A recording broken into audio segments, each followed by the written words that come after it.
সাবেক যুব ও ক্রীড়ামন্ত্রী এবং বিসিবির সাবেক সভাপতি নাজমুল হাসান পাপন ও তার স্ত্রীর বিরুদ্ধে প্রায় ৮০০ কোটি টাকা সন্দেহজনক লেনদেনের প্রমাণ পেয়েছে দুর্নীতি দমন কমিশন দুদক। এই অভিযোগে মামলা করা হয়েছে তাদের বিরুদ্ধে। ৫ মে সোমবার বিষয়টি নিশ্চিত করেন দুদক মহাপরিচালক আক্তার হোসেন।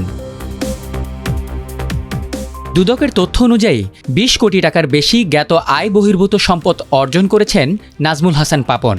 সঙ্গে তার ২০টি ব্যাংক হিসাবে ঘুষ ও দুর্নীতির মাধ্যমে অর্জিত প্রায় ৭৪৩ কোটি টাকার সন্দেহজনক লেনদেনের তথ্য পাওয়া গেছে। এই অভিযোগে মানি লন্ডারিং প্রতিরোধ আইনে মামলা করা হয়েছে তার বিরুদ্ধে। দুদক আরও জানায় ১২ কোটি টাকার বেশি জ্ঞাত আয় বহির্ভূত সম্পদ অর্জন করেছেন পাপনের স্ত্রী রোকসানা হাসানও। তার ১১টি ব্যাংক হিসাবে ৪৯.৩২ কোটি টাকার সন্দেহজনক লেনদেনের তথ্যও পাওয়া গেছে। এই অভিযোগেই মামলা করা হয় তার বিরুদ্ধে। এছাড়া নাজমুল হাসানের ২ মেয়ে, ১ ছেলে ও জামাতার সম্পদের বিবরণী চেয়েও নোটিশ দেওয়ার সুপারিশ করা হয়েছে। শুধু নাজমুল হাসান পাপন ও তার স্ত্রী নয়, মামলা হয়েছে বিসিবির সাবেক পরিচালক ইসমাইল হায়দার মল্লিকের বিরুদ্ধেও।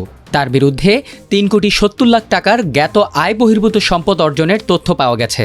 সঙ্গে তার ৮টি ব্যাংক হিসাবে প্রায় ৩,৩০ লাখ টাকার সন্দেহজনক লেনদেনের অভিযোগে মামলা করা হয়েছে। এছাড়া ইসমাইল হায়দারের স্ত্রী সুলতানা নিঝুমের সম্পদের বিবরণী চেয়েও নোটিশ দেওয়ার সুপারিশ করা হয়েছে।